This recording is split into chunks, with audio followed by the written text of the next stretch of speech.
Hi friends, మేసాల పిల్ల megastar Chiranjeevi గారు హీరోగా, నయనతార హీరోయిన్గా, అనిల్ రావిపూడి గారి దర్శకత్వంలో వస్తున్న మనశంకర వరప్రసాద్ గారి నుంచి వచ్చిన మొదటి సాంగ్ అయితే సెన్సేషనల్ హిట్ని అయితే సొంతం చేసుకుంది. మొత్తానికైతే టాప్ ట్రెండింగ్లో ఈ సాంగ్ అయితే ఉందన్నమాట.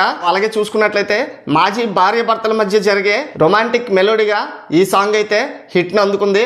అలాగే ఈ సాంగ్ సరికొత్త రికార్డులను అయితే సృష్టిస్తుంది. ఇప్పటికే యూట్యూబ్ మ్యూజిక్లోని టాప్ నెంబర్ 1 ప్లేస్లో అయితే ఈ సాంగ్ అయితే ట్రెండింగ్ అవుతుంది.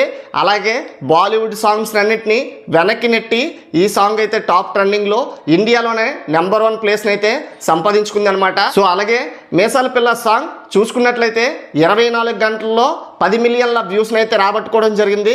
మెగాస్టార్ గారి పాత చిత్రమైన వాల్తేరు వీరయ్యలోని boss where is the party song 24 గంటల్లో 9.5 మిలియన్ల వ్యూస్ని అయితే రాబట్టుకుంది. మెగాస్టార్ గారి రికార్డ్ని మెగాస్టార్ గారే మళ్ళీ తిరగరాశారనమాట.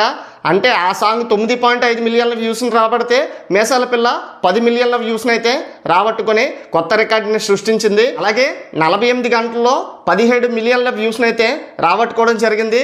అలాగే ఈ సాంగ్ ఇప్పుడు మొత్తం రీల్స్లోని ఫుల్ ట్రెండ్ అయితే సెట్ చేసిందనమాట. అలాగే మెగాస్టార్ చిరంజీవి గారి ఎనర్జీ, మ్యూజికల్ డ్యాన్స్ మూవ్స్, గ్రేస్తో చిరంజీవి గారు అయితే అదరగొట్టారు. అలాగే మేసాల పిల్ల సాంగ్ని చూసుకున్నట్లయితే చాలా మంది చిరంజీవి గారు ఫేక్ స్మైల్ అయితే ఇచ్చారు, ఫేక్ యాక్టింగ్ అయితే ఇందులో కనబడుతుందని అయితే కొంచెం నెగిటివిటీని స్ప్రెడ్ చేయడానికి అయితే ప్రయత్నిస్తున్నారు. కానీ నెంబర్ 1 ట్రెండింగ్లో ట్రెండ్ అవుతూ మేసాల పిల్ల సాంగ్ అయితే అందరికీ నెగిటివిటీకి ఆపోజిట్లో సమాధానం అయితే ఇవ్వడం జరిగిందనమాట. ఇంకా అలాగే చూసుకున్నట్లయితే ఈ సినిమా సంక్రాంతికి రిలీజ్ కాబోతుంది. ఇంకా డేట్ని అయితే అనౌన్స్ చేయడం జరగలేదు. మరి ఇదన్నమాట మ్యాటర్. అలాగే వీడియో నచ్చినట్లయితే లైక్ చేసి ఛానల్ సబ్స్క్రైబ్ చేసుకోండి. Thanks for watching.